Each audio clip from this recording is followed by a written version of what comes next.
Morning all of you. आज हम संस्कृत की ग्रामर का आगे का पोर्शन पढ़ेंगे। कल जो कि हम पढ़ चुके थे ग्रामर में संधि, ठीक है। तो हमने जो संधि पढ़ी थी, तो संधि किसे कहते हैं, है ना, दो वर्णों के मेल को क्या कहते हैं, संधि कहते हैं। फिर संधि के कितने प्रकार होते हैं, 3 प्रकार होते हैं। कौन कौन से होते हैं, स्वर, व्यंजन, विसर्ग, ठीक है। कल हमने इन तीनों का डेफिनेशन पढ़ा था कि स्वर क्या होते हैं, व्यंजन क्या होते हैं और विसर्ग क्या होते हैं। तो जिस प्रकार से, है ना, स्वरों से स्वरों के मेल को, ठीक है ना, जो स्वर होते हैं स्वर से स्वर के मेल को क्या कहेंगे, संधि कहेंगे, ठीक है। और जो व्यंजन है तो व्यंजन संधि किसे कहेंगे, स्वर और व्यंजन, ठीक है, दोनों के मेल को, ठीक है ना, कि उसमें स्वर का भी हो और व्यंजन का भी हो, क्या मेल हो, उसको क्या कहेंगे, स्वर संधि कहेंगे। विसर्ग संधि किसे कहेंगे, कि विसर्ग संधि में स्वर और व्यंजन, याद रखना, विसर्ग में स्वर और व्यंजन का मेल हो तो उसे क्या कहेंगे, विसर्ग संधि कहेंगे। फिर उसके बाद अपन ने पढ़ा था कि स्वर संधि, क्या, स्वर संधि के कितने प्रकार होते हैं या कितने भाग में बांटा गया है, 5। कौन कौन से, दीर्घ कल हम पढ़ चुके थे, जैसे कि दीर्घ, गुण संधि, वृद्धि संधि, यण संधि और अयादि संधि। ओके, हम कल यहाँ तक पढ़ चुके थे। अब इसके बाद हम पढ़ेंगे, मतलब उसको डिफाइन करेंगे। तो जो सबसे पहले है दीर्घ संधि, ठीक है। तो दीर्घ संधि किसे कहते हैं उसके बारे में हम पढ़ेंगे।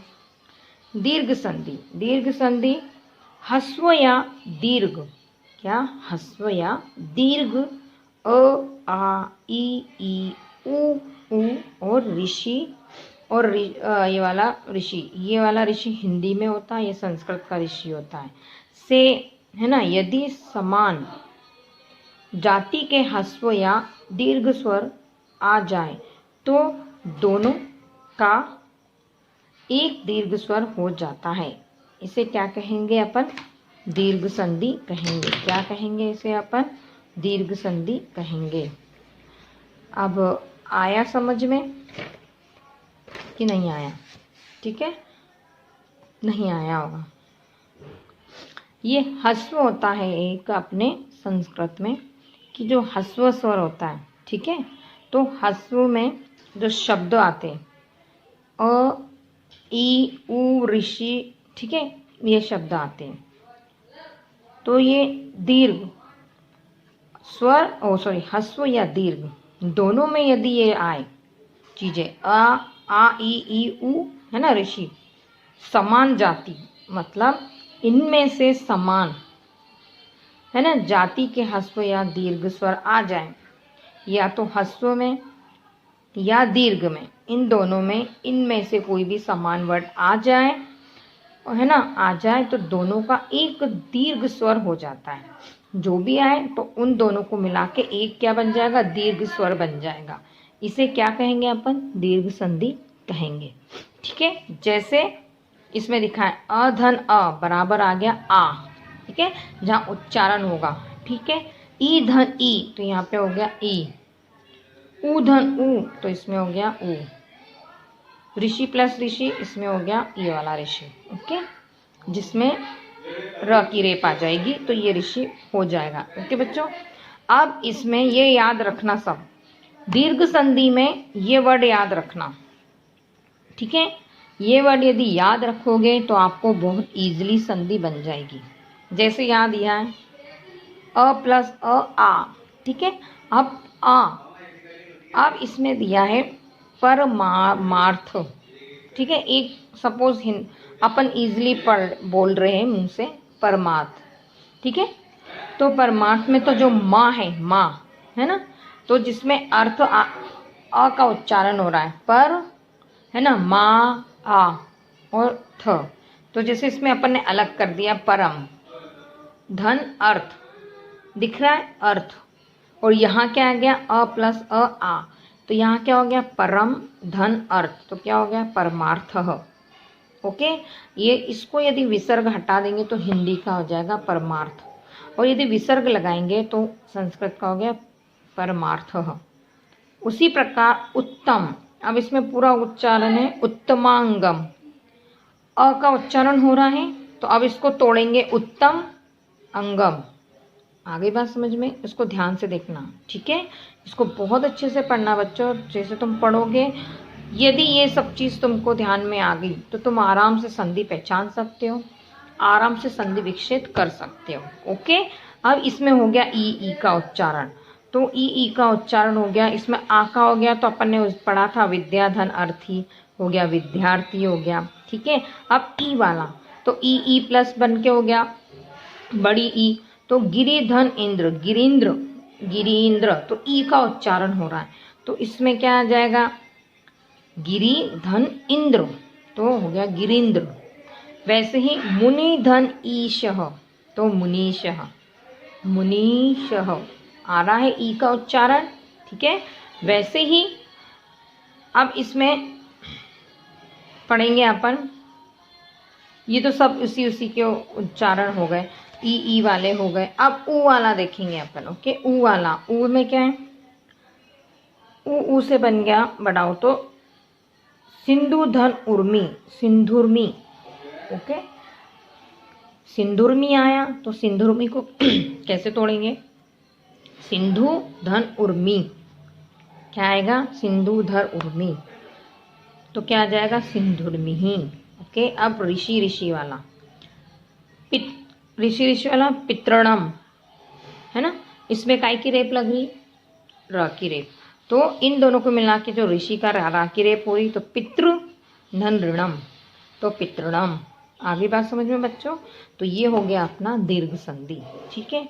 उसके बाद सेकंड आता है गुण संधि। क्या आता है, गुण संधि। गुण संधि में भी आपको ओनली आपको वर्ड पहचानने हैं, ध्यान में रखना है। इसमें अ आ से परे ई ऊ और ऋषि आए तो निम्नलिखित विधि से मिलकर गुण संधि हो जाता है। इसमें भी वही की वही आ गया, ठीक है। इसमें भी यदि ये शब्द हो, है ना, तो इनको मिलकर क्या हो जाएगा, गुण संधि हो जाएगा। अब इसमें देखो, इसमें है ये शब्द दिए हैं, ठीक है, सेम है इनमें शब्द, बट आपको क्या करना है, अब इसमें दिया है जैसे अधन ई, तो उच्चारण हो गया ए, अधन ई मिलके हो जाएगा बराबर ए, अधन ऊ मिलके हो जाएगा ओ, और अधन ऋषि मिलके होगा अर। इनको मेन याद रखना है, क्यों, क्योंकि इनके ही इससे क्या बनेंगे, आगे के शब्द बनेंगे। अब देखो सुरेंद्र, सुरेंद्र, ठीक है, तो सुरेंद्र एक की मात्रा लग रही है, इसमें सब में एक की मात्रा लगी, देखो लगी है ना एक की मात्रा, सब में एक की मात्रा लगी। तो बच्चों आपको भी याद रखना है, जहाँ सुरेंद्र, गजेंद्र, महेंद्र, ठीक है, देवर्षि, महिर्षि, तो इसमें अपन को देखना है। तो अ प्लस ई बन गया ए, तो इसको देखेंगे अपन, ए वाली को, इधर वाले को देखेंगे अपन, सब इधर वाले को देखेंगे, क्यों, क्योंकि इनसे जुड़ के बना है।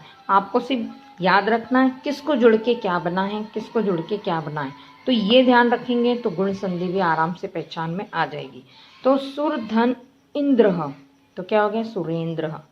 महेंद्र, तो महाधन इंद्र, तो क्या आ जाएगा, महेंद्र, ठीक है बच्चों। वैसे ही अ और उ का उच्चारण है, तो सूर्य, सूर्योदय, तो सूर्य धन उदय, सूर्योदय, ओके। गंगोदकम, तो गंगा, ओ का उच्चारण है, गंगा धन उदकम, तो क्या हो गया, गंगोदकम, ठीक है। इसके बाद अर, अर, ये और अ और ऋषि मिला के क्या हो जाएगा, अर, अर हो गया देव, देवर्षि, देवर्षि, अर्षि, ओके, अर्षि, देवर्षि, अर आ रहा है बेटा, तो देव धन ऋषि, तो देवर्षि। वैसे ही वर्षतु, वर्षतु, तो वर्षा धन ऋतु, वर्षतु, ठीक है ना। वैसे ही ये भी वैसे की वैसे ही है, ओके। आज हमने 2 संधि पढ़ी, ओके बच्चों। कल हम 2 संधि और पढ़ेंगे। सभी को ये अपनी फेयर कॉपी में नोट करते जाना है। एग्ज़ाम सबसे मेन आप ये नोट ज़रूर करना, इसमें जो जैसे कि दिया, गुण संधि किसे कहते हैं, डेफिनेशन लिख के जैसे ये, इसको बहुत अच्छे से ध्यान रखो, दोनों में स्वर संधि और गुण संधि, इसको जब आप लिखोगे पहचानोगे आपको बन जाएगा आराम से कौन सी क्या संधि होती है। और आपको बोला गया कि महर्षि का संधि विकसित करो, तो आप आराम से कर सकते हो, है ना, ईजिली बता सकते हो कौन सी संधि है। बस इन चीज़ों को, थोड़ी सी चीज़ों को, है ना, ध्यान में रखने की ज़रूरत है। ओके बच्चों, तो अपन ने आज 2 एग्जाम्पल पढ़ लिए स्वर संधि के। 2 प्रकार है, दीर्घ और गुण संधि। तो अपन ने दीर्घ और गुण संधि पढ़ ली। अब नेक्स्ट वीडियो में अपन नेक्स्ट संधि के बारे में पढ़ेंगे। ओके, जब तक के लिए बाय बाय, टेक केयर।